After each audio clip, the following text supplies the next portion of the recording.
happen, but that the local people simply had to first realize that Saddam Hussein's, quote, Ba'ath Party goons were finally out of the picture. And that certainly seems to be the case right now in Basra, at least. That's the latest live from Kuwait City. Back to you in New York. Amen to that. Jonathan Hunt, thanks very much. We're going to go right back to Rick Leventhal. He is outside of Baghdad. He's with the 1st Marines, and he's got some breaking info for us. Rick? Well, just David, that Marines are also on the lookout for Ba'ath Party officials. There is some belief here that they may be trying to flee the city. So one of the tasks of the Marines' 3rd Light Armored Reconnaissance Battalion at this point is to try and catch Ba'ath Party officials if they should try to flee, David. Have you seen any sign of that, Rick? Well, we know that roadblocks are set up. We know that they are checking vehicles, but we haven't yet seen them actually find any of these officials. But they are tasked to try and do just that. How do they disguise themselves, Rick? They must have long ago stripped off, maybe even burned their uniforms. What limits, to what extent do they go to try to disguise their identity? I have no idea, David. I would imagine that they would try to do anything they could to hide who they are, but whether that will work will remain to be seen. Because I guess the question, to put it more bluntly, I mean, how do you distinguish as a Marine between a civilian and somebody who might be a wolf in sheep's clothing? Well, I don't quite know how to answer that without. That sounds like a gunshot. Without giving up their tactics. Yeah. Okay. Except to say that they have been tasked. They have been given a set of things to look for, and that's what they're doing. All right. Dumb of me to try to get tactics out of you.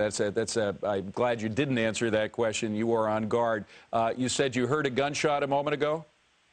It sounded like one. And I have heard since we last spoke several more, either artillery shells or airstrikes off in the distance. But these random shootings are obviously an ongoing concern here, David. All right. Rick Leventhal is with the 1st Marines, 3rd Light Armored Reconnaissance Battalion. He has our eyes and ears outside of Baghdad as we continue to look at these shots taken about 30 minutes ago. These were a rapid succession of large explosions. Some of our military analysts, there you can see the camera actually shake at one of these explosions, perhaps so large that they might indicate one of the bigger bombings from the air. We don't know yet how many planes were in the air. There you see a massive explosion, but we do know that planes were out over Baghdad earlier, so this may be the result of that. The Iraqis, for what it's worth, and frankly it's not worth a heck of a lot, say that they are responsible for these explosions as they target U.S. snipers near the Al-Rashid Hotel. But again, you got to take that with a huge grain of salt. Iraq, just one of 3 world conflicts on the agenda of President Bush and Prime Minister Tony Blair today. They are about to meet in Northern Ireland, and we go live now to Wendell Goler. He's in Belfast for a preview. Wendell? David, the president's due here in about an hour for a roughly 20-hour summit with Prime Minister Tony Blair. As you say, they will talk about the war in Iraq and also about rebuilding that country, though their aides say that does not mean the 2 leaders think the war will soon be over. They'll also look at the Middle East peace process and also the effort to bring peace to Protestants and Catholics here in Northern Ireland. The president's brief visit here to Northern Ireland pays back Tony Blair for several lightning visits he's made to Washington over the past few months, 2 of them over the past couple of weeks. Their talks on post-war Iraq will focus on the role of the United Nations, and the 2 leaders have some differences there. President Bush wants the UN to handle little more than humanitarian aid distribution. Blair is pushing for a broader role, but not the controlling role that the French, Russians, and Germans have proposed. UN Secretary General Kofi Annan signaled just a short while ago even he doesn't see the UN administering Iraq as it did East Timor after the Indonesians left. You have to be very careful here. Each crisis has its own peculiarities. Iraq is not East Timor, and Iraq is not Kosovo. There are trained personnel. There is a reasonably effective civil service. There are engineers and others who can play a role in their own country. And as we've said before, Iraqis have to be responsible for their political future. I'd say the two leaders' talks on the other two conflicts are important and interrelated. Prime Minister Blair has been pushing President Bush for weeks, if not months, to release the so-called roadmap for peace in the Middle East, the agreement worked out between the United States, the European Union, the United Nations, and Russia. The president announced several weeks ago, mostly as a concession to Blair, that he would release it as soon as the Palestinians' new prime minister has its cabinet in place. Also, Blair wants to nudge the Protestants and Catholics to implement the Good Friday Accords. He feels that could be a model for peace in the Middle East. David? All right, Wendell Goler in Belfast. And coming up, more on those explosions in Baghdad. What's the cause? Of course, the Iraqis say they're the cause. That's what the Saddam regime says in its dying moments. We'll give you more information. Plus, the palaces of Saddam Hussein inside looks like you've never seen before, straight from the front. Coming up on Fox. Moving freely makes my spirits soar. Discover new Flexium, a unique supplement for joint health. I feel wonderfully carefree with less stiffness. Flexium works in two ways. Only Flexium combines a patented form of SAMe to help ease pain from everyday activities, plus glucosamine to help renew cartilage. You can feel results in as little as 2 weeks. Feel the Flexium difference in your joints. Guaranteed. At just 5 cents a minute, IDT Long Distance has always had the best flat rate plan available. Now, there's proof. An independent analysis of the long distance industry by the Wall Street Journal gave IDT Long Distance the thumbs up and AT&T, Sprint, and MCI the thumbs down. They rated IDT better than AT&T, better than Sprint, and better than MCI. IDT got the highest rating for straightforward billing, great international rates, and the lowest state-to-state long distance, just 5 cents a minute. In fact, apples to apples, your telephone bill will be the lowest with IDT versus AT&T, Sprint, and MCI. Make the switch to IDT Long Distance and see for yourself why IDT received the thumbs up, the highest rating from the Wall Street Journal. 5 cents a minute, 24 hours a day, 7 days a week. IDT Long Distance. No one does it for less. Tomorrow, the conflict in Iraq. Get live updates on overnight military maneuvers, plus the latest developments from our nation's capital. Fox and Friends, real journalism, fair and balanced.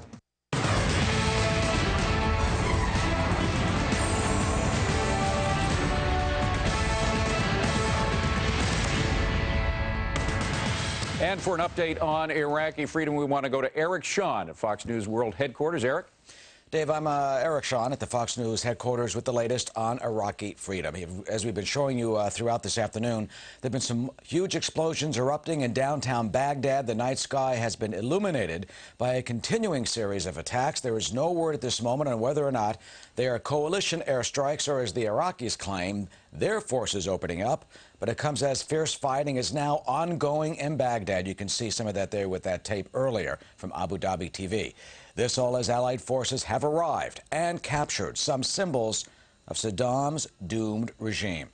U.S.-led troops continue to exchange fire with Iraqi troops in Baghdad after rumbling into the center of the Iraqi capital earlier. Snipers reportedly have been firing from the rooms of the Al Rashid Hotel. That's the hotel that for years has been used by journalists, which is that part of the city where some of those explosions had been seen. Meanwhile, Fox's Greg Kelly, who's with the third ID that took Saddam's main presidential palace, tells us there are heavy airstrikes ongoing on Iraqi positions. Our troops using Saddam's bathrooms, taking over Saddam's parade grounds. They even demolished a statue of a defiant Saddam on horseback. The Iraqis did strike back at a U.S. communications center in the South Baghdad. It was hit by an Iraqi missile. 2 Marines and 2 European soldiers were killed in that attack. And field reports say 6 U.S. soldiers are missing and a large number injured after a group of armored personnel carriers in the southern Baghdad were also hit by rockets. And also today, finally, a weapons of mass destruction site may have been found, this one in the city of Hindaya. It's just south of the Iraqi capital, that according to Reuters. Chemical weapons teams now working to confirm if suspected stocks are indeed that of sarin. Sarin gas is a deadly nerve agent that's been used by terrorists in the past. Meanwhile, in Basra, in the south, the British say that city now under coalition control. Iraqi civilians there also reportedly turning on those loyal to Saddam Hussein, attacking militiamen and conducting looting. It looks like Chemical Ali is dead. Saddam's infamous cousin responsible for the gassing of the Kurds, killing thousands. Well, sources on the ground say that he was killed and airstrikes on his house. The British now efforting to specifically confirm that. It has been a day of progress for the coalition forces, obviously, but still it is a difficult day and night in Baghdad, and we have always been cautioned and warned that difficult days still can lie ahead. Well, some Iraqis are welcoming the troops, others still extremely hostile. The military campaign continues. That's the very latest up to the second. I'm Eric Shawn. Eric Shawn, thanks very much. History is being made in Baghdad. Coalition forces have stormed Saddam's own palaces and have taken control of much of the city of Baghdad. There is word now that Saddam's regime is falling apart. Is the Republic of Fear afraid itself? Complete coverage of Operation Iraqi Freedom right here on the network America trusts for real journalism, fair and balanced. Tonight at 11 p.m. Eastern, join Shepard Smith for the latest developments from the front lines. Stay with Fox News Channel's live overnight coverage of Operation Iraqi Freedom. At just 5 cents a minute, IDT Long Distance has always had the best flat rate plan available. Now, there's proof. An independent analysis of the long distance industry by the Wall Street Journal gave IDT Long Distance the thumbs up and AT&T, Sprint, and MCI the thumbs down. They rated IDT better than AT&T, better than Sprint, and better than MCI. IDT got the highest rating for straightforward billing, great international rates, and the lowest state-to-state long distance, just 5 cents a minute. In fact, apples to apples, your telephone bill will be the lowest with IDT versus AT&T, Sprint, and MCI. Make the switch to IDT Long Distance and see for yourself why IDT received the thumbs up, the highest rating from the Wall Street Journal. 5 cents a minute, 24 hours a day, 7 days a week. IDT Long Distance. No one does it for less. Here you go. You just programmed your new digital video recorder. So now I can watch all my favorite shows whenever I want? Yes, sir. So if I just walk out the door right now, it'll record it? Automatically. I'm stepping towards the door, and I'm not missing a thing. Right. It's prime time, and I'm leaving the house. I am now on the porch. Introducing DirecTV Digital Video Recording. Now you can watch what you want, when you want to watch it. Visit these retailers for a demo today.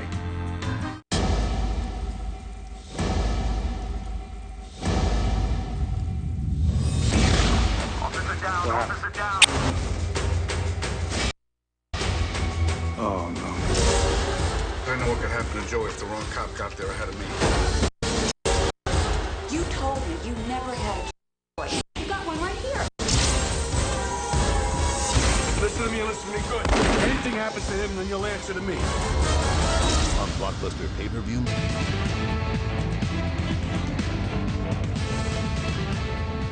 The Iraqis came out victorious. And the battle is still ongoing in the main fronts.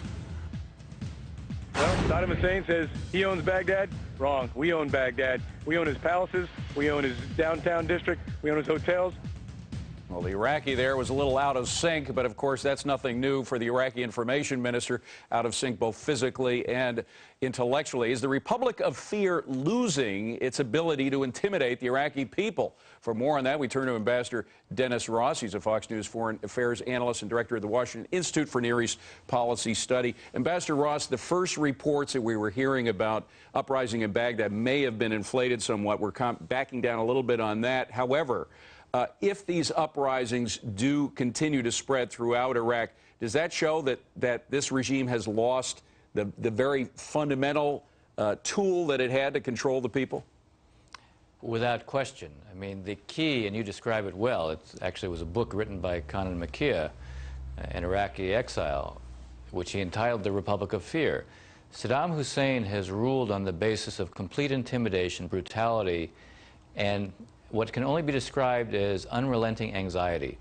Anxiety that if you do anything, if you say anything, if you're suspected in any way, shape, or form, you will be dead. And you'll probably be tortured along the way. Now, the key has been a kind of omnipresent coercion structure. And as that begins to break down, as people begin to feel less fear, then you'll begin to see their real emotions begin to emerge. But bear in mind, they've lived this way for a long time on the one hand, and the other is he has a way of surviving. And certainly part of his own myth-making, which he may himself believe, is that no matter how dire the circumstances, he has a way of coming back. So you're not going to see people truly rise up until they're really convinced that he's gone and is going to remain gone. He does have that way of popping back, but on the other hand, he does not have what you might call a cult of personality. That is, people don't seem to have a sort of religious fervor about him the way they do about Osama bin Laden or other leaders in the Arab world. He's never built his rule on the basis of loyalty. He's built it on the basis of fear. He's built it on the basis of rewarding those who, in a sense, he convinced had their own survival depending upon his. Now, he did create a younger group, especially in the Fedayeen, kids that were orphaned, kids who came from broken families, who he basically educated and socialized to believe in him, but they're a relatively small number. Outside of the Fedayeen and maybe the Special Republican Guard, he doesn't have anybody who is loyal to him as such. Even those closest to him, I wouldn't say are necessarily loyal to him. They realize they've been just as vulnerable as everybody else within the society. Now, as the fear withers away, dies down, and as Iraqis see more U.S. Marines around, they're taking actions specifically against the Fedayeen and the other Saddam supporters. We're hearing stories in Basra of people being executed summarily, Saddam Hussein loyalists. Do we step in to stop this? One of the realities we're going to have to contend with is that there's going to be a very strong impulse towards score settling and blood feuding. Bear in mind that Saddam ruled not only on the basis of terror, but also on the basis of favoring some clans at the expense of others. Those who've been on the losing side of that equation, they're going to be, I think, feeling pretty strongly that it's time to settle scores. And I think we do at some point have to impose law and order as part of our own responsibility. If we're going to create a stable Iraq, it's going to be a stable Iraq built on a rule of law. That's something that has to take shape. And we can't be a party to what might be lawlessness. Right. Now, we have seen some incredible fibs or out-and-out lies coming out of the information minister saying, for example, that, you know, Marines and our coalition forces are not in the airport when we have live reports from the airport. When the Arab street, so-called, when the folks in Jordan and Egypt and the other Arab countries have been being fed these lies and actually believed a lot of them, when they see the pictures of Iraqis in good context with U.S. coalition forces, what happens? There'll be a two-stage process. Recognize that there has not really been support for Saddam. That's been the most remarkable thing. Whatever the anger towards us, you haven't seen a companion piece of that being support for Saddam. So the first stage of this is further discrediting of Saddam and his regime. The second stage depends much more on being able to see pictures, very clear, unmistakable, demonstrable pictures of Iraqis welcoming us and being jubilant over their liberation.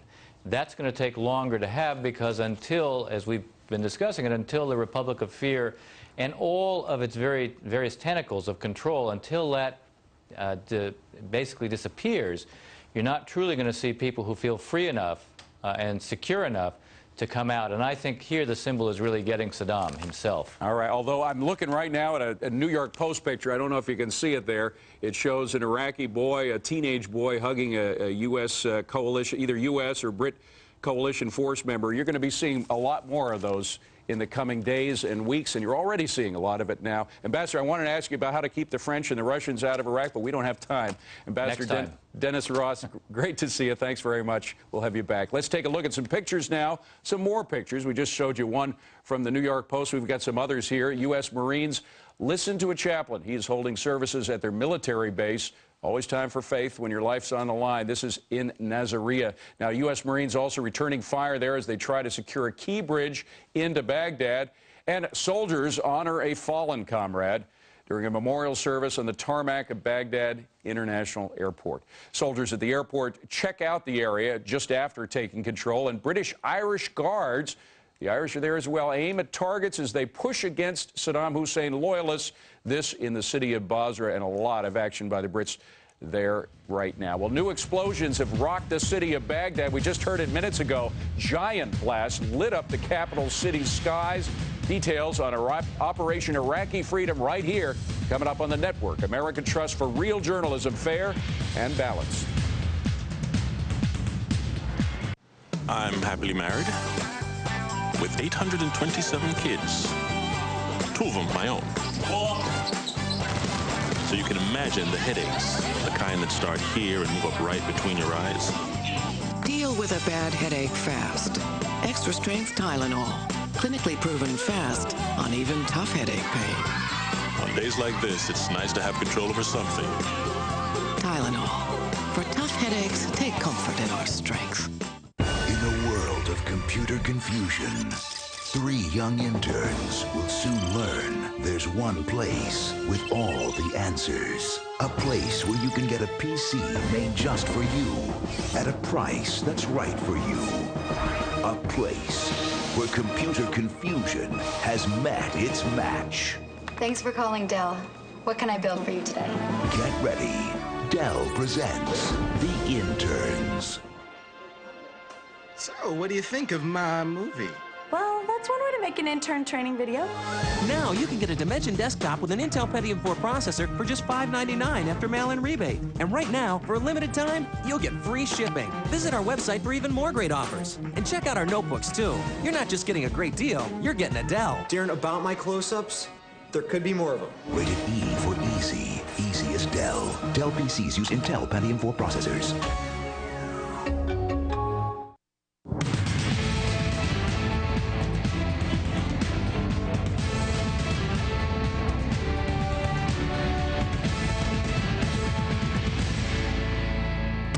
One picture says 1,000 words of statue of Saddam Hussein blasted in Baghdad. A bold daylight raid. U.S. forces, including the Army's 3rd Infantry, storming the heart of the Iraqi capital, but the danger is not over. U.S. forces coming under fire from snipers holed up in a hotel. One of Saddam's palaces seized. The view amazing in more ways than one. Our troops settling into this once posh complex and picking up a few souvenirs to show to the cameras. This mission being called a huge PSYOPs success. And a possible weapons of mass destruction storage site also detected in central Baghdad. Hi, everybody. I'm Linda Vester. And I'm David Asman. We have been covering some of the latest things that have been happening in Baghdad. You just saw, and David has been reporting the past several minutes, that there have been new explosions in the capital city. But some of the best action has been seen by one of our embedded reporters, Fox News correspondent Greg Kelly. He is with the Army's 3rd Infantry Division. He was with them as they stormed into Saddam Hussein's main presidential palace in central Baghdad. Take a look at this.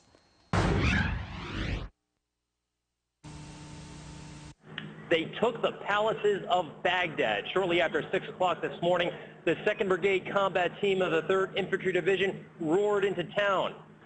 This time, it isn't a raid. They're staying 2 of Saddam Hussein's palaces and the National Parade Grounds, sites that have huge symbolic significance under coalition control. We're at one of the palaces now. It was heavily damaged in last month's airstrike, debris and rubble everywhere inside, but so are signs of opulence.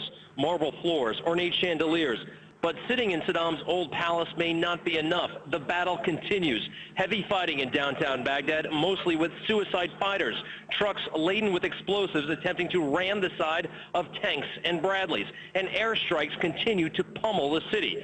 It was a huge day for coalition forces, but the fighting rages on. They're telling us that they have a lot of work left to do. From Baghdad, Greg Kelly, Fox News. There's also a very fluid situation right now in the southern city of Basra. British troops taking control of most of that city right now.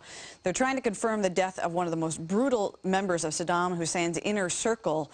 But at the same time, it appears that there is some degree of civilian uprising against what is left of Saddam Hussein's Fedayeen. We take you now to Kuwait City. Jonathan Hunt is tracking the progress in Basra from there. Jonathan? Hi, Linda. As the Brits break the back of the Iraqi regime in the south, they may have got one of Saddam Hussein's most notorious henchmen, known as Chemical Ali. Ali Hassan al-Majid is Saddam Hussein's cousin, and he's thought to be responsible for some of the regime's worst atrocities, including the 1988 gassing of Kurds, the attack which earned him his nickname Chemical Ali and took thousands of lives. He's also been linked to the brutal crushing of a Shiite uprising in the south after the first Gulf War back in 1991. Now, his home in Basra was targeted over the weekend by coalition aircraft, and coalition officials now believe they probably did kill al-Majid, sending a powerful message to the people of Basra and beyond that the regime's reign is almost over. The British grip on Basra is being tightened by the hour. Liberation, according to British military officials, is being delivered to the Iraqi people, although those same officials caution that despite the military successes, some difficult days may still lie ahead. British troops have now moved into what they call the heart of Basra. Among the symbolic sites they've seized the presidential palace compound there, once the headquarters of the Fedayeen militia. Militia positions were targeted overnight and over the weekend by coalition aircraft, and by the time the British troops arrived at the palace gates, there was apparently very little sign of life. British forces now sweeping through the old part of Basra. That is a difficult mission. It has to be done in light armoured vehicles and on foot because of the narrow streets there. Now, British forces have also been patrolling some other parts of Basra in decidedly relaxed fashion. We've seen them, for instance, just walking along without their helmets on, a sure sign that they feel they have those parts of the city at least very secure, and another sign to the people of Basra that coalition forces are there to stay. It does seem to be that they are sending a message to the local civilians there that the Iraqi regime's rule of that city, at least, is at an end. As one British official put it to me earlier today, this is the final chapter for Saddam Hussein's Ba'ath Party goons. That's the latest live from Kuwait City. Back to you in New York. Jonathan Hunt, thank you very much. And this is a Fox News alert for you from the front. Of course, they found what they suspected was a chemical facility that might have banned weapons. Well, they've done initial tests on those big drums, those many-gallon container drums that they've had, and apparently, according to initial tests, banned chemical weapons have been found in Iraq. This is hot off the wire. It is breaking information. This could be so-called smoking gun that a lot of folks have said we haven't found yet. Apparently, some military folks went in there, discovered these drums, got sick. They started to vomit. There were skin rashes. It wasn't clear whether it was as a result of banned chemicals or just some other kind of chemicals that they might have discovered. But initial tests do show that these are some of the banned chemical weapons that we've heard so much about, lo, these many months and even years. Well, meanwhile, CENTCOM's top guy, General Tommy Franks, rallying our troops in Iraq for that story and more. Let's go live to Fox's Mike Tobin at Central Command. And first, Mike, any news at all about this story that initial tests did show banned chemical weapons were found?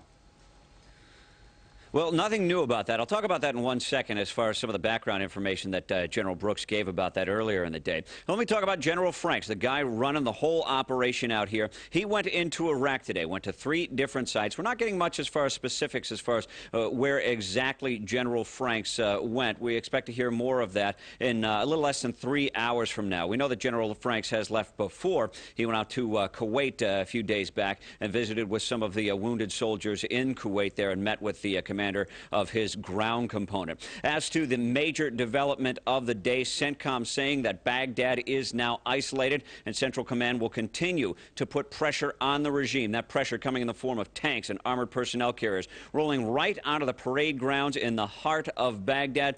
U.S. troops entering the palaces, as you saw from our own Greg Kelly. This intended to show the population that the regime is losing its grip. But Brigadier General Brooks making it very clear this does not mean that the fighting is over.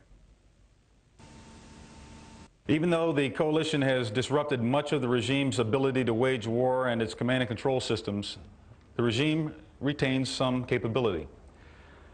The coalition continues attacks from air and ground to further erode the command and control of forces and to eliminate threats to coalition forces, Iraq's neighbors, and the Iraqi people. And David, we just heard you talk about it. Some reports coming out of Iraq that initial tests prove that there are banned chemicals present in Iraq. That is yet to be confirmed by U.S. Central Command. One thing Brigadier General Brooks said, there is plenty of evidence that the chemicals are out there. Everything from the chemical suits that have been found to the atropine injectors to the systems capable of delivering chemical weapons. Here's Brigadier General Brooks.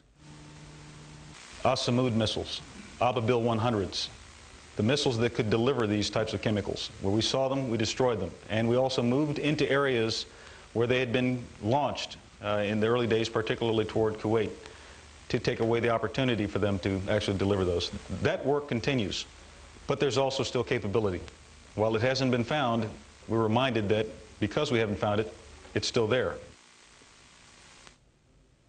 The British contingent not confirming that Chemical Ali is dead, but they are confirming the fact that there is an insurgency there. Some of the local Shiites uprising, fighting back against the Fedayeen militia that oppressed them for decades. On one hand, the Brits say that's a good sign, showing that the noose is off their neck and they have the courage to stand up to these people.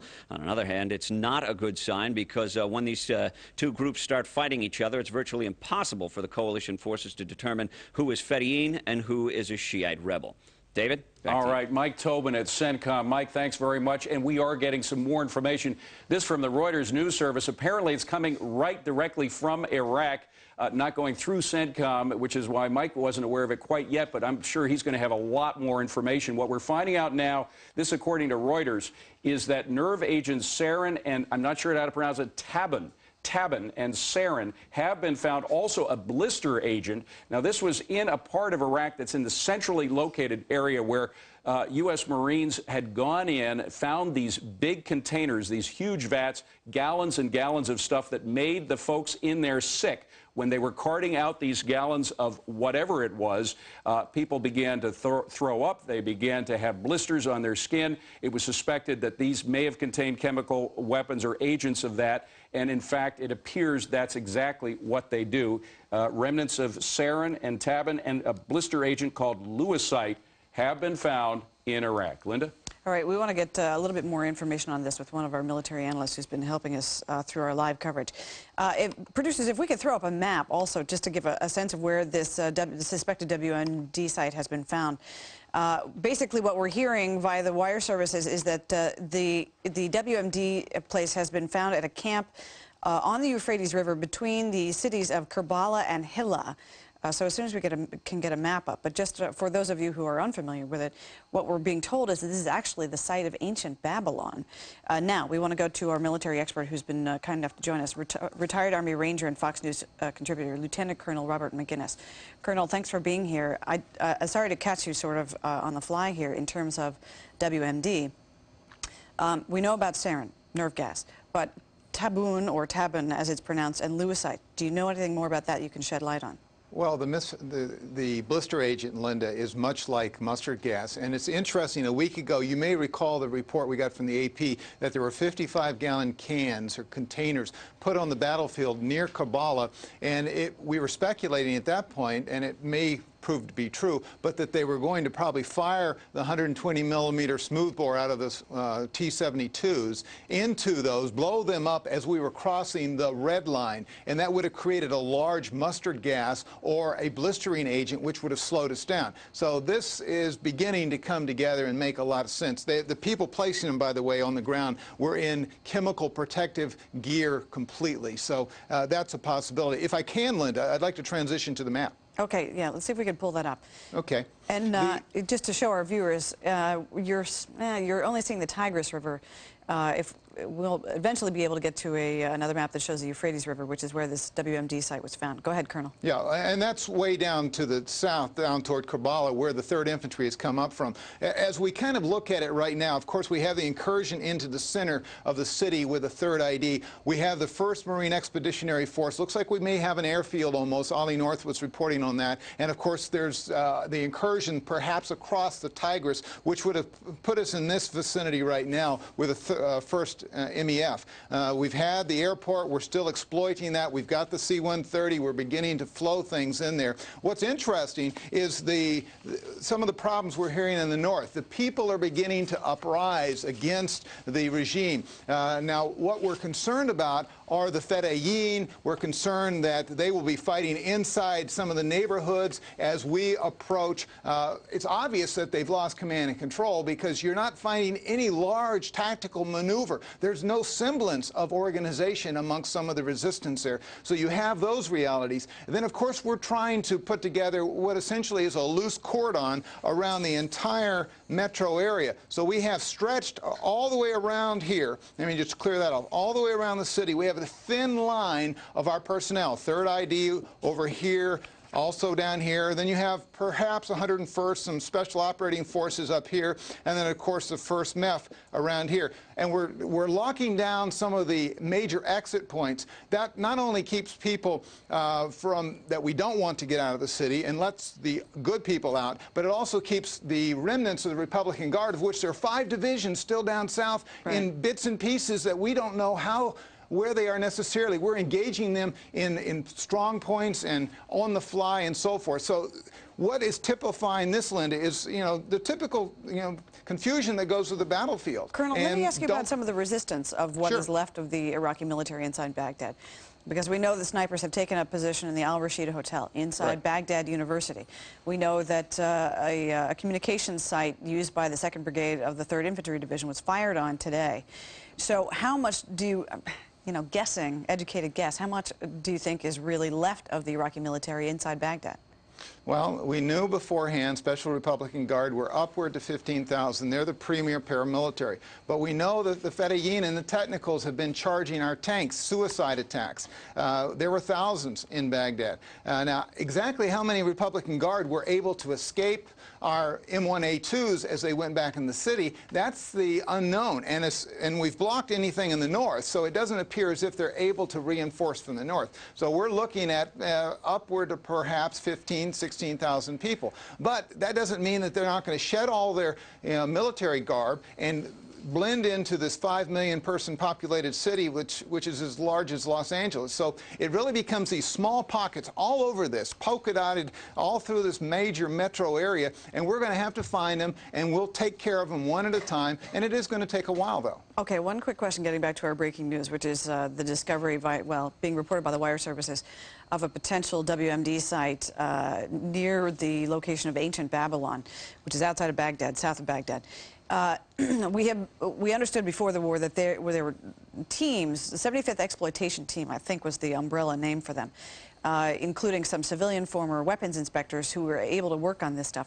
A question is whether or not those teams are actually forward enough with a 3rd ID, or if it's going to take a while before they get there to do confirmation tests on these sites. Well, we had reports early on, a week ago in Nasiriyah that they were looking at some of the stuff we found there, and then Najaf, and now in Karbala. So certainly they're within easy range. I would be very surprised if we didn't have some of those people already evaluating. They have with them these test kits that can pretty well confirm what type of agent. And if they've come out and declared that these are Taban and Sarin and perhaps others, this is not at all surprising. We've known for a long time they have a fairly robust inventory, but they've been well hidden, and now we've uncovered one, apparently. Retired Army Ranger Lieutenant Colonel Robert McGinnis. Colonel, thank you. Thank you. Coming up, we're going to have more on this breaking story, but meanwhile, we're also looking at a shot in Northern Ireland, where President Bush and British Prime Minister Tony Blair are going to be meeting to discuss, of course, the war in Iraq and post-war Iraq as well. We've got a live report in their summit in Belfast coming up on the way. Plus, a potentially disturbing report whether Al-Qaeda may be trying the back door to get into the United States via the Mexican border. There are some new reports coming out about this. We're going to tell you what they may have planned, who they are working with. That's just ahead here on Fox.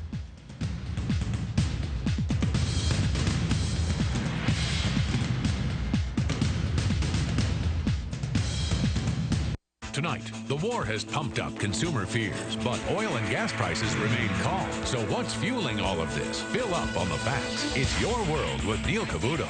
Tired of playing the mortgage rate game? You know, when you hear one of those ads that promise you the moon and you call up only to find out that the points are too high and there are hidden fees attached? Well, at Ditech.com, there are no games, just low fixed rates with no middleman or broker fees. You can be pre-qualified online or over the telephone. There's no advance fees prior to closing and no cancellation fees. Do it now before the rates go up. Ditech.com. Call 1-800-71-FIXED. I'm lucky to be here today. I was cooking dinner and I just fell asleep. I tried to get out, but I collapsed. I couldn't call for help. But ADT did. Firemen found me and they saved my life. An ADT-monitored fire detector not only sounds an alarm, it actually signals ADT so we can call for help. It's the most advanced way to help protect your home and family from fire. With ADT, you're always connected to our customer monitoring center, where trained professionals watch out for you around the clock, helping protect you from burglary, fire, and carbon monoxide. Call now and get a complete ADT system at a price you can afford and save up to 20% on your homeowner's insurance. I'm lucky to be alive. I really am. Call now. ADT, always there. We've been reporting on some remarkable progress in Operation Iraqi Freedom the past couple of hours, but at the same time, the global war on terror continues. There are new reports saying a huge Al-Qaeda terror plot has been foiled now in Asia. This is coming via the Associated Press, saying that reports of planned attacks against U.S. embassies, warships, and corporations based in Singapore and the Philippines apparently have been foiled. Now, behind the plans is the Jemaah Islamiyah. This is a group that is affiliated with Osama bin Laden's Al-Qaeda network. This group is believed responsible for the deadly attack in Bali back last November. This new report is saying that the terrorists had purchased 4 tons of ammonium nitrate.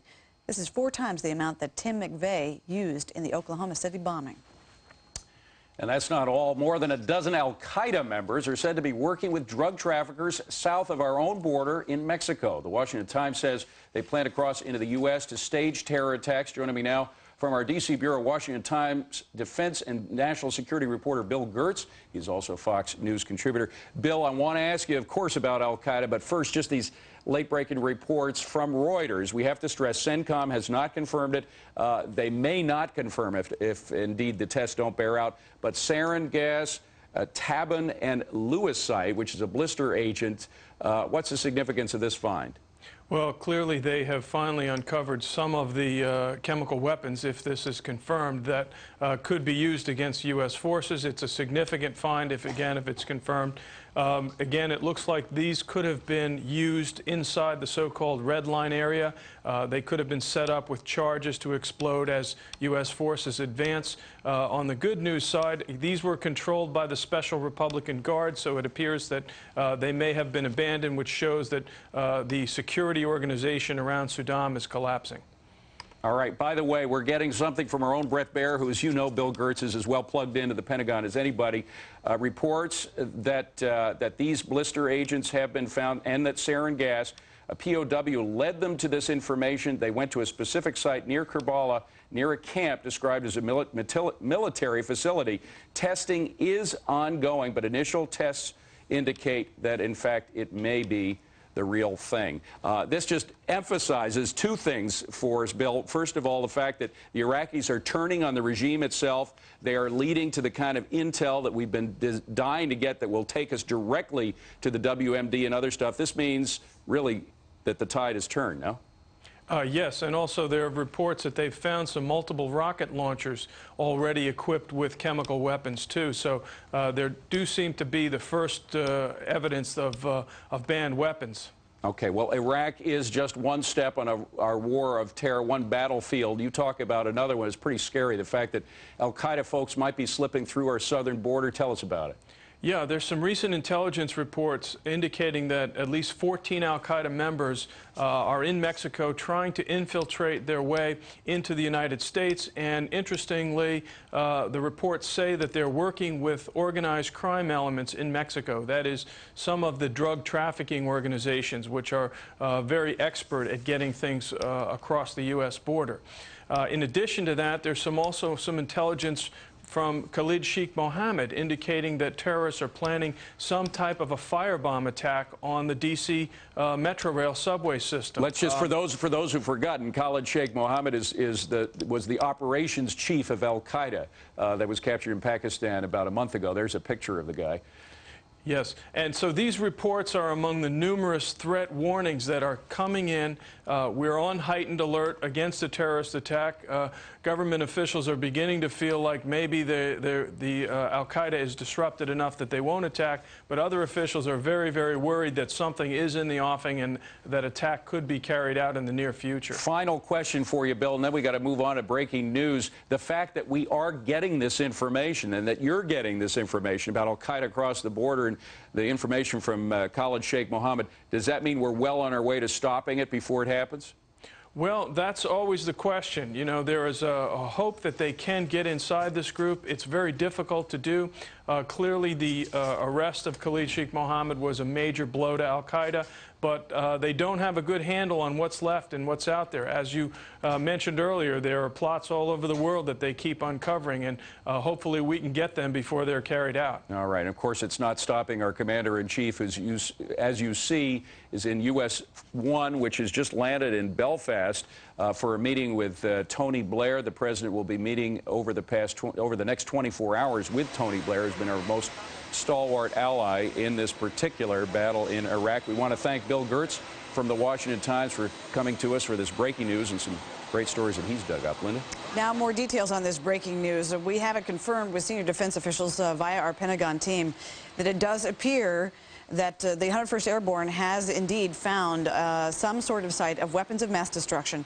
This is near the city of Karbala, a key religious city for Shiite Muslims. Major Garrett standing by live at the Pentagon with more details. It appears that an Iraqi enemy prisoner of war has taken us to this site. Major?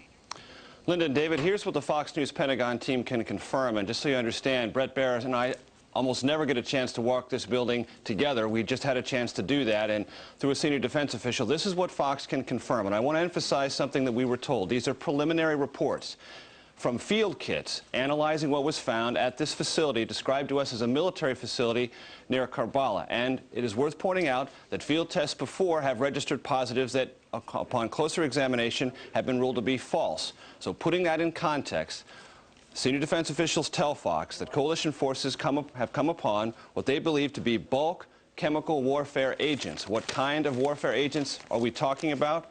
Sarin, Tabin, both of which are nerve agents, and mustard gas type of agents, which is a blistering agent. And these field tests were undertaken, positives on all three, and once that happens, what essentially the field exploitation team does is try to secure the area and increase their level of protection because they don't want to be exposed to these chemical agents as they study them further. And as you said, and we have confirmed here at Fox, the information came to coalition forces through an enemy prisoner of war who was familiar with this site and led coalition forces to it. And as the investigation continues, they'll bring in more people who can provide more expert analysis, rather, of these agents. Again, sarin, Tabin, which is a nerve agent that dates back to the 1940s, and mustard-type blistering agents. All of that found in large quantities. We are talking about drums of several gallons in size, we are told, all of which indicates, at least preliminarily, a large stockpile of agents that could have been deployed in some type of chemical warfare use. That's what we've confirmed here at the Pentagon. Linda, back to you. Hey, Major, I don't know if you can answer this, but Chris Wright put a note in the computer. He's our Pentagon producer, for those of you who may not be familiar with that name, that apparently the Defense Department had received some sort of a tip, I guess via UNMAVIC, or UNMAVIC had received a tip just before the war began. Was it relating to this particular site? That appears to be a separate incident. We are trying to work all that out. Myself, Brett Baer, and our very able producer, Chris Wright, we're all trying to figure out if this is the same thing. It doesn't appear to be, from preliminary reports we've received and from conversations we've had with senior defense officials, to be the same site. We're trying to work that through, but this appears to be a very significant site. All of these came across as positives from the initial field tests. More examination will be undertaken. One thing also to point out, there have been initial reports of similar size and lethality that have later proved to be false. So the Pentagon is being cautious. When this happens, they want to be absolutely 100% sure what they say officially. But these are the early preliminary reports as we've been given them here at the Pentagon. Got it. Major Garrett, live at the Pentagon. Major, thank you very much for that reporting on the fly. And just to give you a heads up on something, we're going to have a Defense Department briefing at the top of the hour, so it's possible that we'll be able to get more confirmation on this discovery at the top of the hour. Also, just a quick live picture. This is President Bush arriving in Northern Ireland. This is Aldergrove Royal Air Force Base in Belfast. Very shortly, you'll see the steps pull up there to Air Force One, and the President will step out for his meeting with Tony Blair. This, as British soldiers are saying, they now control most of Iraq's second largest city, Basra. We're going to have the latest on the liberation of that city in just a moment. Also, we're going to find out about the progress coalition forces are making in Baghdad. As you look at live shots, a lot of explosions there just about an hour ago. Things have calmed down a bit, but probably not for long. More to come right here on Fox.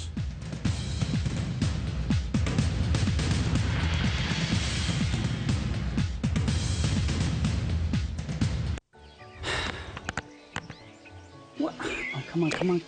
Struggling to keep your grass green? Maybe it's time you got a fertilizer that works at every level. Introducing Bayer Advanced Triple Action Lawn Fertilizer. It works at every level. The grass, the roots, plus it fortifies the soil for a thicker, deep down green that lasts. Guaranteed. Bayer Advanced. Better thinking, better results. Available at Lowe's Home Improvement Warehouse and other fine retailers. Moving freely makes my spirits soar. Discover new Flexium, a unique supplement for joint health.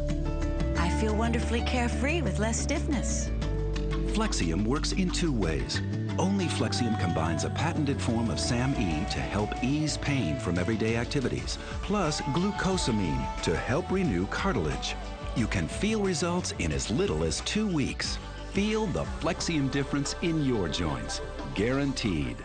First mortgage interest rates can change daily, but there's one place that guarantees your rate won't change. You've got the green light. The rate you see is the rate you'll pay.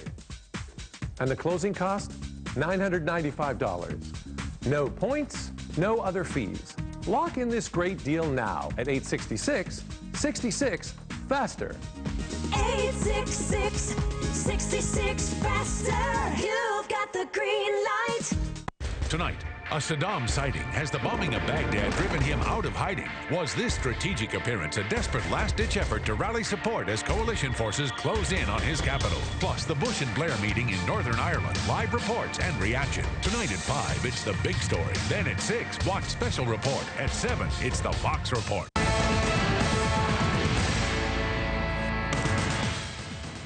I'm Eric Shawn at Fox News World Headquarters in New York with the very latest on Operation Iraqi Freedom. Deadly nerve agents uncovered in Iraq. The Pentagon telling Fox News that initial field tests show substances found at a military training camp in central Iraq do contain a cocktail of banned chemical weapons, sarin, tobin, nerve agents, and other such materials. You're now looking at live pictures of the president arriving in Northern Ireland. Let's go back to Linda Vester. Linda? Eric, thanks very much. We've also got White House correspondent Wendell Goler standing by as you see President Bush arriving at Aldergrove Royal Air Force Base. There to the right, you can see the U.S. Secretary of State Colin Powell as well, Andy Card, White House Chief of Staff.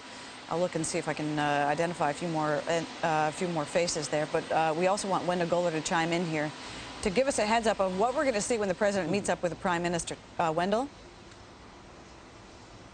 Linda, the president's here for his second summit with British Prime Minister Tony Blair since the war began. And even though their aides say that the two leaders don't think the war will be over soon, they're going to spend a good deal of their time looking beyond the war to the administration of Iraq and the rebuilding of the country once Saddam Hussein is gone. There's some minor differences between the president and Prime Minister Blair over the role the United Nations should play in a post-Saddam Iraq. They are nothing like the differences between the U.S. and the rest of Europe over the matter. Now, the president arrived at the Royal Air Force Base outside Belfast just a few minutes ago. You are able to see pictures of him. I am not. He arrived at the RAF base here and not the Belfast City Airport, which was shut down briefly after a bomb threat phoned in by someone who didn't realize Mr. Bush wasn't landing there. He will be here in Northern Ireland just 20 hours for talks that will begin with a working dinner tonight. Most of the work will be done tomorrow. The president will leave about midday. The two leaders will talk about the progress of coalition forces in Iraq, the effort to get aid to the Iraqi people, and the control of post-war Iraq. Deputy Defense Secretary Paul Wolfowitz said today the U.S. will be in control of Iraq once Saddam has fallen for at least half a year until a new Iraqi government is formed. Prime Minister Blair wants the UN to have a broader role than the aid distribution the U.S. would basically like to limit the UN to. Secretary General Kofi Annan says France, Russia, and Germany would like the UN in charge, though Annan's aides say privately the Secretary General himself doesn't want that responsibility. The Secretary General said today he is flexible. There have been series of discussions in Europe where the European Union has come up firmly on the side of a greater UN involvement. I do expect the UN to play an important role, and the UN has had a good experience in this area, whether it's the issue of political facilitation, leading to the emergence of a new or interim administration. We've done quite a bit of work on reconstruction, working with donor countries and with other UN agencies. You've seen the work UN has done in human rights and the area of rule of law. So there are lots of areas UN can play a role. President Bush is also lending his support to Prime Minister Blair's efforts to bring peace to the Protestants and Catholics here in Northern Ireland. It's Mr. Bush's first visit here. His predecessor, Bill Clinton, came here 3 times. The two leaders, Mr. Bush and Mr. Blair, will be joined by Irish Prime Minister Bertie Ahern tomorrow. Linda? Wendell Goler, our White House correspondent, on the ground in Northern Ireland as the president arrives for his meeting with British Prime Minister Tony Blair. Wendell, thanks very much. I want to get you up to date on something that is just happening. Breaking news here on the Fox News channel. It's being reported by the Reuters wire service and somewhat confirmed by some senior defense officials that it appears that the 101st Airborne in Iraq has discovered some site of suspected weapons of mass destruction. Now, we should caution you that this is a discovery that has been tested.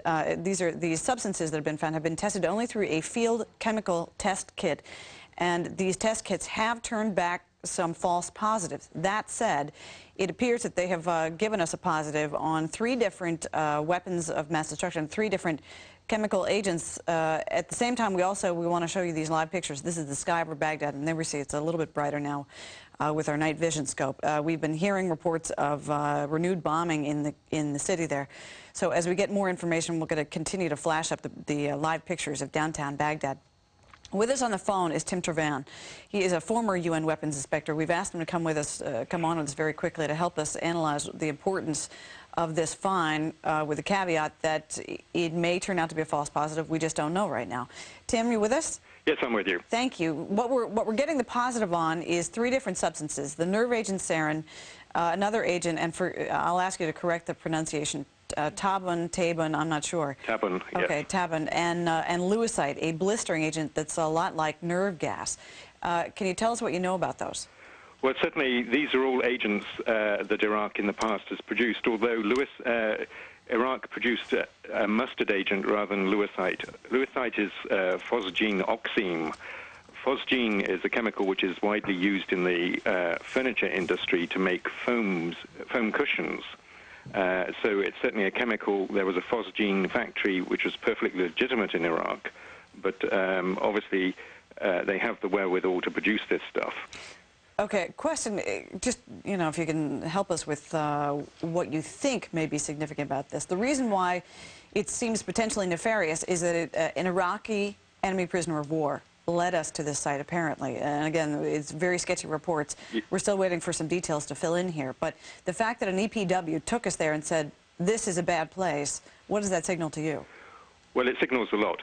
You're quite right to caution against the false positives, because that's the purpose of a chemical agent monitor. It's to protect the troops, so you want false positives over false negatives. And this will be confirmed with a mobile mass spectrometer, which will come in and positively identify the chemical concerned. But the facts fit with everything we know about Iraq's chemical weapons capabilities. These are all agents which we know they produced in the past. It's associated with a munition which we know they've used for sarin and tabun in the past, the 122mm rocket, which is used in those multiple rocket launcher systems. And also it's, of course, in the area we were expecting to find it, in that 50-mile sort of perimeter that was guarded by the Medina Republican Guards on the approaches to Baghdad. Tim, let me just interrupt you for a moment and give our viewers a sense of what's happening. We're juggling a couple of breaking news items here. What you're looking at is footage of President George W. Bush. He is on the ground there at Aldergrove Royal Air Force Base in Northern Ireland. He's going to be meeting with the British Prime Minister, Tony Blair, at a castle there in Belfast. And among those he has brought with him is the U.S. Secretary of State, Colin Powell. So we're going to continue to track their progress. There we see the President going. This actually looks like Marine One. Not clear what aircraft it is, but it's clearly a U.S. Marine helicopter. So we'll keep you posted on the President's progress as he gets closer to Hillsborough Castle for this summit with Tony Blair. Back now to Tim Trevan, former UN weapons inspector, helping us analyze on the fly this development. What appears to be, and I caution you not to take anything more significant out of it than this, that it appears to be a site of suspected weapons of mass destruction. Tim, you mentioned that one of the items, this lewisite, is not something that Iraq may have produced, that what they really produced was something more like mustard gas, or it was mustard gas. But is it possible that they were stocking this lewisite for nefarious purposes and not just for civilian purposes? Well, certainly the lewisite is not a civilian item. Phosgene itself is a separate chemical which is produced for civilian purposes. But to react phosgene with another chemical to create phosgene oxime, which is the lewisite, is not a difficult step for them to then do. I would also add that the other thing that rings true about this is the symptoms reported by the soldiers are precisely those you would expect to see when soldiers would go into an environment contaminated with fairly low doses of nerve agent, which would cause the dizziness and the lightheadedness and the headaches, and either lewisite or mustard gas, which would cause the burning skin. Got it.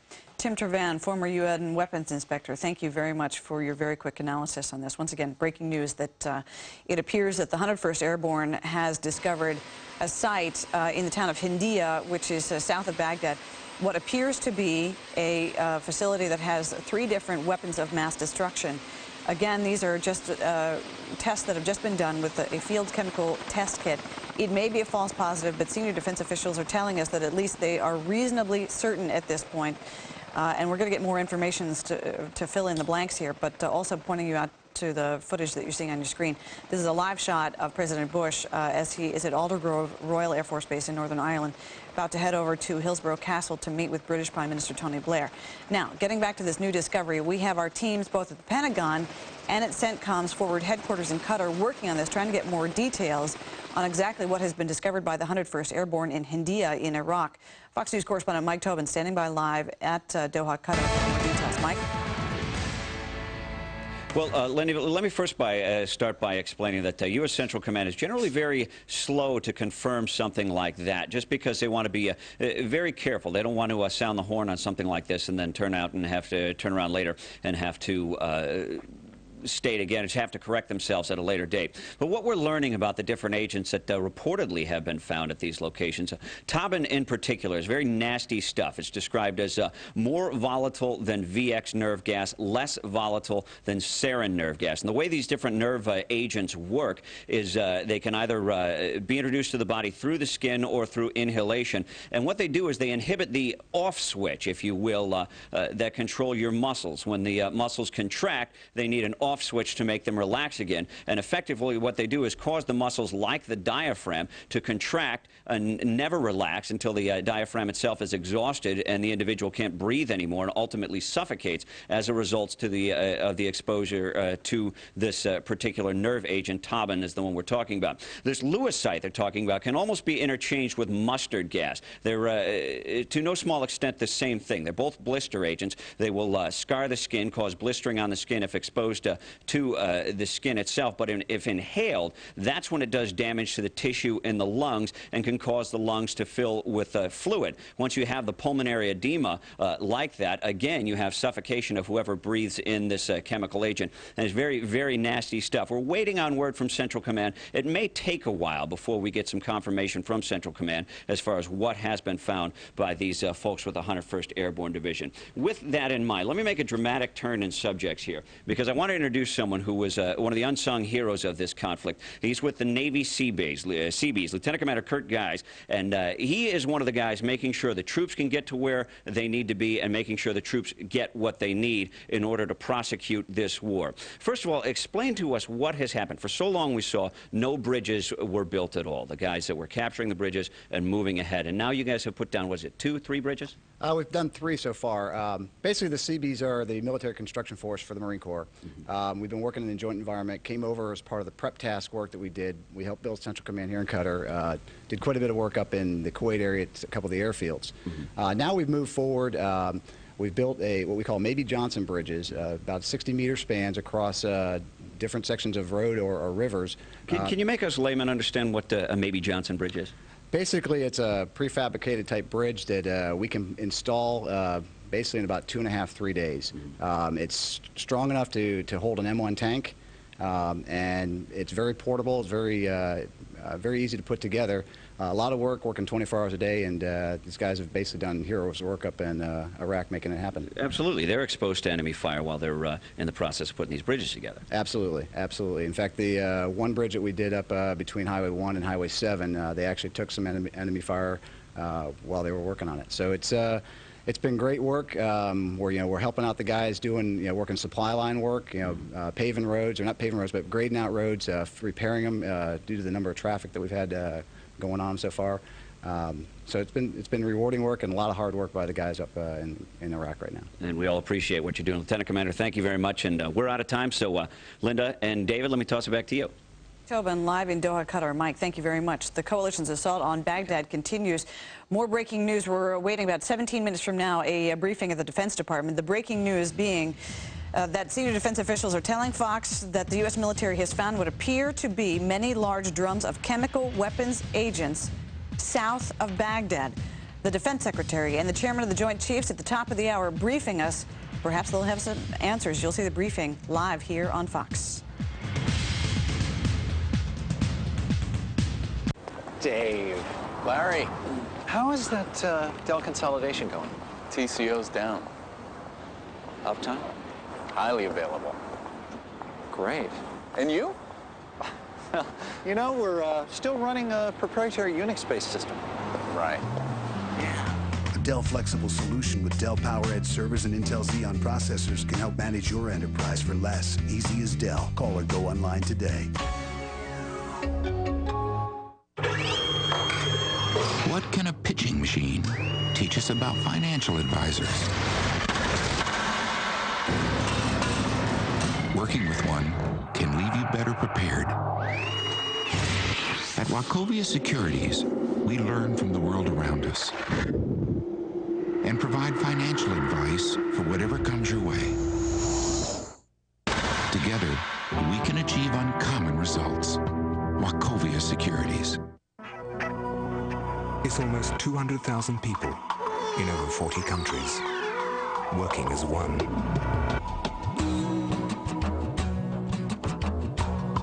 It's 10 inventions every business day. And not all of them automotive. It's going from the Indy 500 to the Fortune 500. It's Delphi, where slowing down is not an option. Gotta go.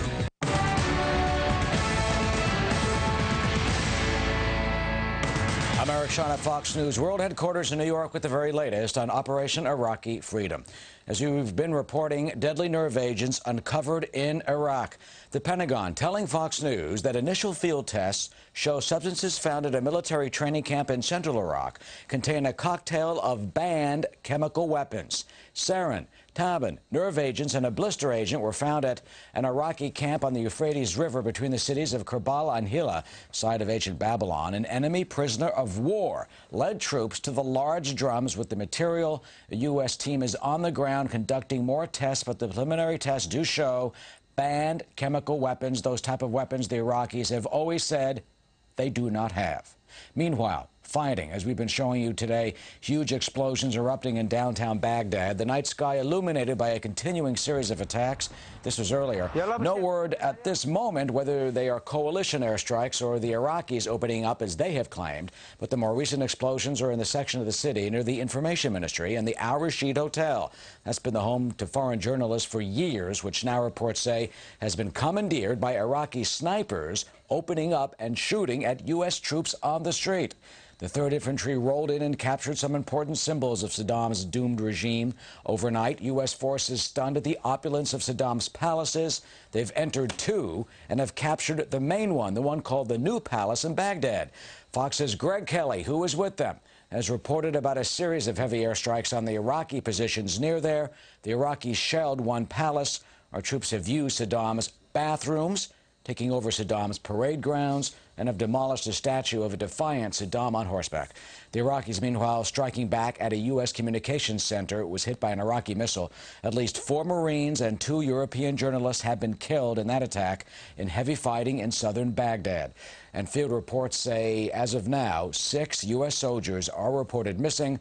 A large number were injured after a group of armored personnel carriers in southern Baghdad were also hit by rockets. Meanwhile, in the country's south, the city of Basra under British command, amid reports that the Iraqis have been turning on Saddam's troops themselves in the city, seeking revenge after years of terror and oppression.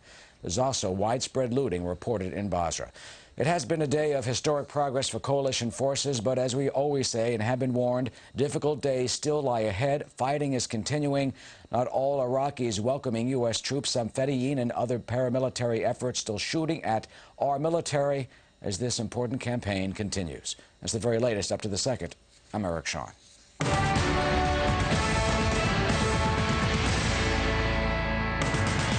More breaking news here on Fox. We've just gotten some reports from those who are traveling with the President of the United States as he just arrived in Northern Ireland to meet with British Prime Minister Tony Blair. Here's what we understand. U.S. Secretary of State Colin Powell also on board that plane and spoke to reporters saying that former General Jay Garner has already now opened up the Office of Iraqi Reconstruction. There he is. Former Major General Jay Garner has officially opened up the Office of Iraqi Reconstruction. Now, there have been reports coming out of the Pentagon to caution all of us here in the United States not to think that the war is over yet, not to get ahead of ourselves, and yet it seems that this is a very positive development that former General Jay Garner is already busy opening up the Office of Iraqi Reconstruction, which means that they can get normal life back underway as quickly as possible inside Iraq for the civilians there. More details to come very shortly here, as we're also waiting for some comment. We'll be hearing some comment from the President of the United States and the British Prime Minister Tony Blair about their meeting.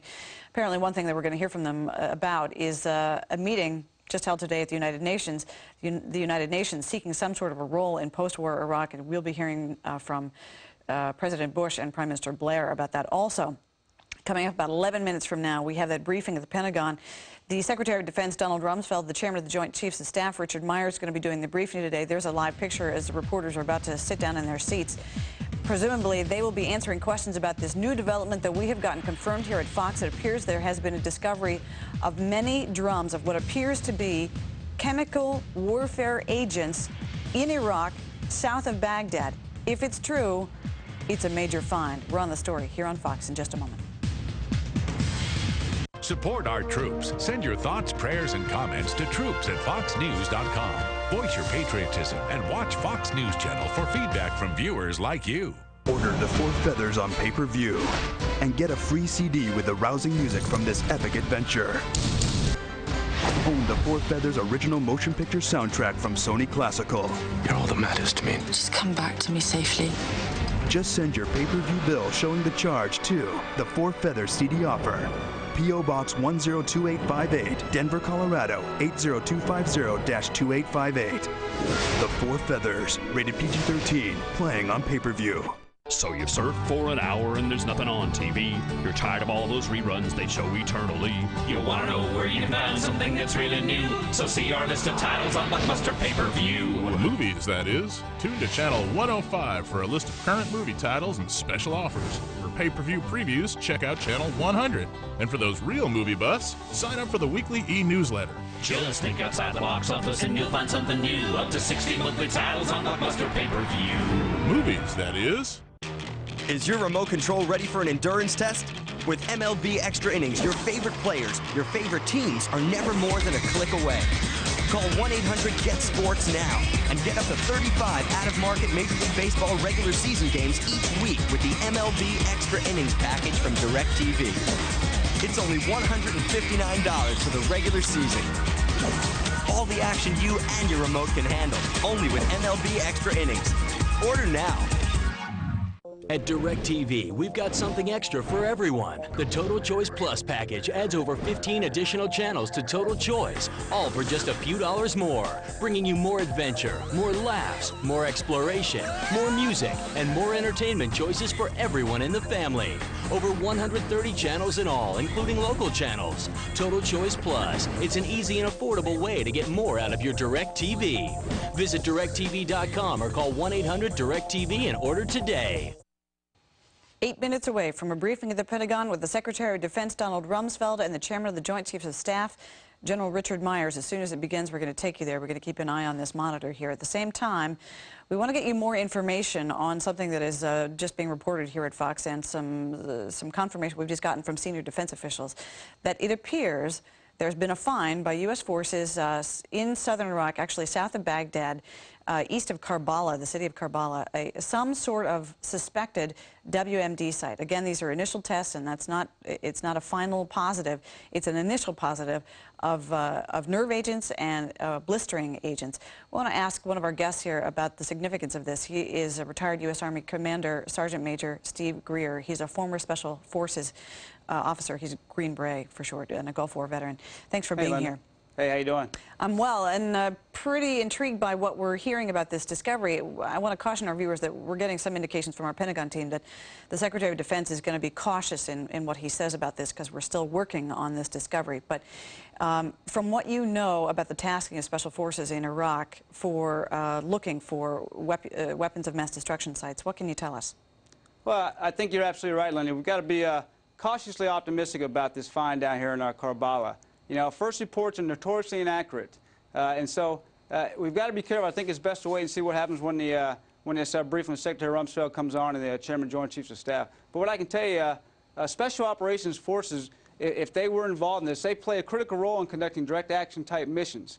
In this case, they will not only locate but observe and be able to determine exactly what type of chemical agents might be in these sites we find. So when these soft forces go in, they're not only going in with traditional soft guys, they're also going in with chemical weapons experts in order to detect exactly what type of agent it is. Just to give a sense of how busy Special Forces are in Iraq right now, the number that we had for Afghanistan is 6,000 deployed there. Apparently, we're well above that number, and this is personally pushed by the Secretary of Defense. From what you know, is it true that we have a lot of Special Forces in Baghdad working on basically a list of certain people that they're supposed to find, capture, or kill? Well, whether it's true, now I'm not so sure that's prudent or reasonable to discuss. I will tell you that if soft forces are inside Baghdad, then traditionally, or it's not uncommon to have them go through there with a list of individuals and even pictures of the Ba'ath Party regime and Iraqi general officers, and be able to identify and locate and then interdict those key targets through the use of handheld lasers, such as the LF-25 Pilkington British-type held-hand laser. So that certainly wouldn't be uncommon for soft forces to be operating in Iraq or not. I can't tell you where they are now, but I would assume so, having been from that community. No, fair enough. I mean, you know, if you know, I know you're not going to tell us. But the other question people have is, where is Saddam Hussein? And one would assume that it's some of our most highly trained commandos who might be tasked with looking for him, correct? Yeah, that's absolutely right. You know, I tell you, where Saddam Hussein is has always been a big question since we started this thing some 19 days go. I wouldn't want to be one of his 12 body doubles right now as our soft forces launch into his various palaces in places we might think he is. You know, when our special forces are tasked with looking for the WMD sites, are they specifically trained in testing these, or do they carry like these field chemical test kits? No, in my estimation, you won't see any soft forces actually getting involved in actual detection of what these agents are. They'll go in and provide the security, and they will get the experts into the sites and then pull the outer security and make sure those experts get in and get out. Another thing that we're watching is what is happening in Basra, reports of civilian uprising, and once again, and payback time, for lack of a better phrase, against the Fedayeen militia. The Washington Times is reporting that we do have special forces in Basra working with Iraqi civilians to sort of point out who is left of the Ba'ath Party. Is that sort of a standard thing that you would see special forces be tasked with? Yeah, that's really more of a, within the special operations arena, or U.S. SOCOM, that's probably more of a psychological operation or civil affairs type tasking, more so than you would see such as a SF-8 detachment or possibly Army Delta Force. Don't forget, down in Basra, you probably have the British SAS working down there. That seems to be the UK area of operation, area of influence as it sits right now. Got it. Former Green Beret Sergeant Major Steve Greer, thank you very much. We appreciate it. Hey, no problem, Lynn. Thanks. All right, we're coming up about 3 minutes away from the Pentagon briefing. The Secretary of Defense and the Chairman of the Joint Chiefs will be handling that duty today. There you see a live picture as the reporters are getting in their seats. They will probably be asked about this reported discovery of a WMD site east of Karbala, south of Baghdad. Expect the Secretary of Defense and the Chairman of the Joint Chiefs to be cautious in what they say about it. We're still working on the story. The information is still coming in here to Fox. But as soon as we get confirmed information, we'll bring it to you straight away. This as U.S. troops are taking up residence in Saddam Hussein's Baghdad palaces. The coalition sending a strong message to the Iraqi dictator. His time is up. More to come here on Fox.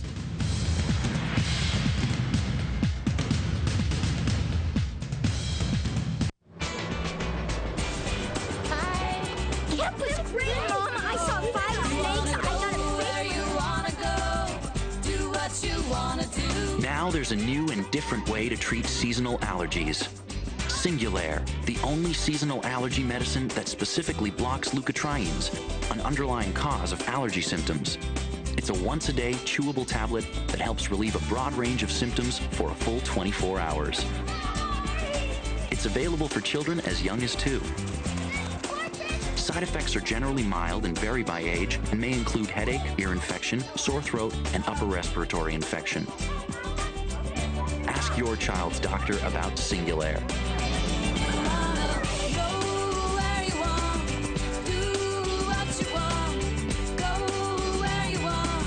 Singulair, a different way to treat seasonal allergies. Swimming, we went canoeing, we did all kinds of fun stuff.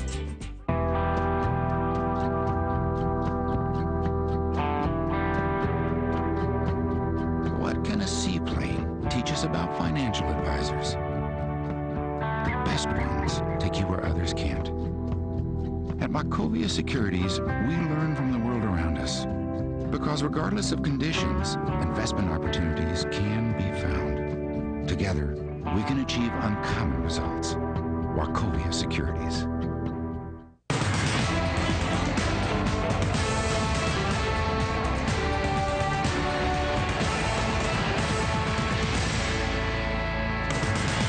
You are looking at a live picture of the Pentagon. This is the briefing room. The briefing set to begin any second now by Defense Secretary Donald Rumsfeld and the Chairman of the Joint Chiefs of Staff. We are looking for one important series of questions to come out of this briefing today about what is happening with this reported discovery of weapons of mass destruction. Actually looking for clarification on several big breaking stories this hour. Also, new explosions being heard in Baghdad and some Iraqi snipers taking up positions in the Al Rashid Hotel and the University of Baghdad. Also, as we reported, this alleged WMD find east of Karbala, south of Baghdad. This confirmed by some senior defense officials that initial tests have shown some chemical weapons agents. Now, at the same time, another report coming out of the south of Iraq. Some Iraqis rising up against Saddam's henchmen. There are some reports of it happening in Baghdad. Unclear whether it's for real. Information is sketchy coming out of the capital. This is a live picture of the Iraqi capital where our troops have seized one of Saddam's palaces. And now back once again to the Pentagon briefing room. We have live Team Fox coverage from the Pentagon to the war front and in between. British troops break the back of the Iraqi regime in the south, possibly killing one of Saddam Hussein's most notorious henchmen. I'm Jonathan Hunt in Kuwait City. I'll have the details coming up. As U.S. forces attack the seat of Saddam Hussein's authority, Iraq's information minister says Baghdad is safe, it is secure, and there are no U.S. forces in his city. I'm Jennifer Eccleston at the Iraqi-Jordanian border. I'll have more on that a little later.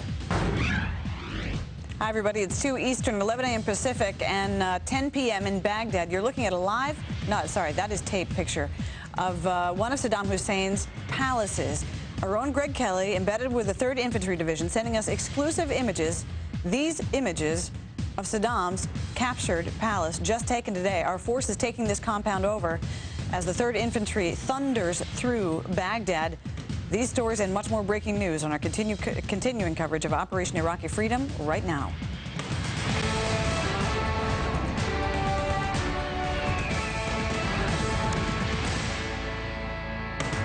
Hi, everyone. Good to have you with us for our continuing coverage of Operation Iraqi Freedom. Back to this breaking story. This could, repeat, could be the smoking gun that UN weapons inspectors could not find.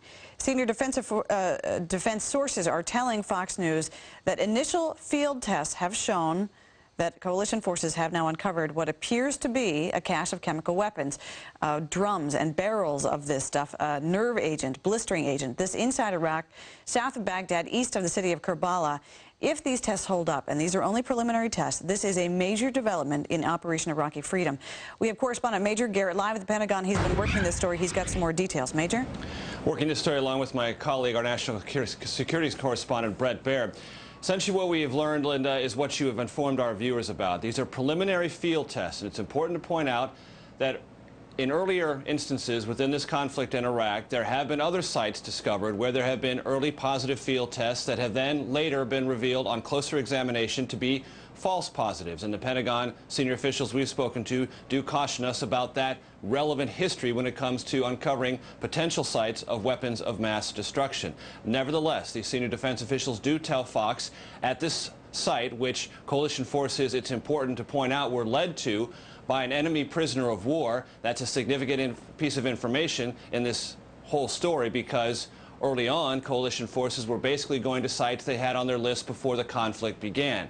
This intelligence was provided by somebody within the regime itself. How high up, we don't know, but someone taken prisoner of war during the conflict. And there, coalition forces with the 101st Airborne Division found many drums were described to us as gallons full of nerve agents, the 2 sarin and tabin, and also a chemical blistering agent known either as mustard or mustard lewisite. They're not really sure yet. They have positives from their field test kits for all 3 of these particular chemical weapons, and they are testing them a second time to confirm them. I will just say, as the 2 gentlemen approach the podium, they may not lead off with this, and if questioned, they may be cautious in their evaluation, because these are preliminary tests. The Defense Secretary, Don Rumsfeld, and the Chairman of Joint Chiefs of Staff, General Richard Myers. Forces are operating in and around Baghdad, on the ground, in the air. The regime's leaders are increasingly isolated. The circle is closing, and their options are running out. As his regime collapses around him, the question is asked, where is he? There are 3 possibilities. He's either dead, or injured, or not willing to show himself. We may not know if or where he is, but we do know that he no longer runs much of Iraq.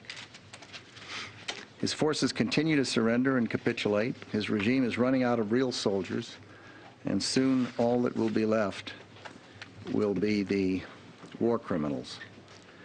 In the south, the UK forces now control much of Basra. They're performing well in liberating the city from the regime death squads that have terrorized the local population for some days now.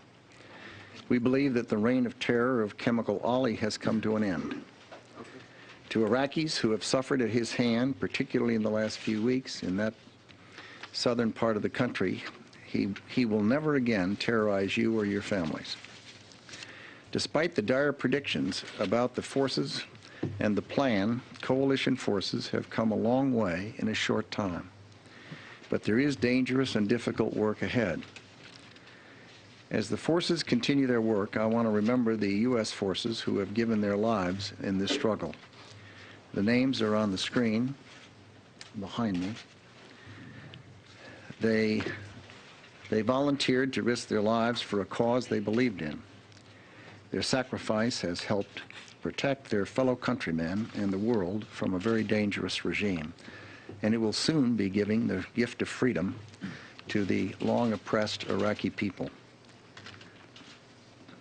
We're deeply grateful for their service and their sacrifice, and our hearts and prayers go out to their families and their loved ones. I also want to say a word about the families and loved ones of those who were captured, missing, or wounded. I saw many of the wounded at Bethesda Naval Hospital yesterday, and Dick, I believe you were at Walter Reed. Yes, sir. I can report that they are true heroes, their spirits are high, and certainly it is a privilege to be able to thank them in person. And to the loved ones of the missing or captured, know that they are on our minds and that we join you in keeping them in our prayers.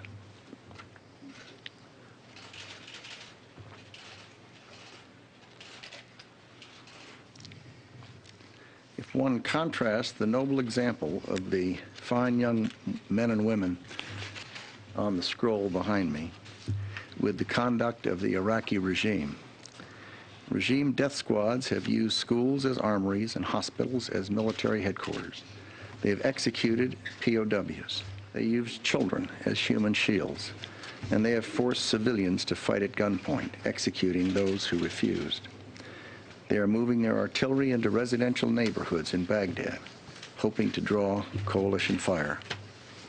By contrast, coalition forces have demonstrated their respect for the Iraqi people, going to extraordinary lengths to protect innocent lives and to safeguard Muslim holy sites. U.S. Army Civil Affairs teams are delivering humanitarian aid and fixing schools where Iraqi children return to their classrooms on April 4th.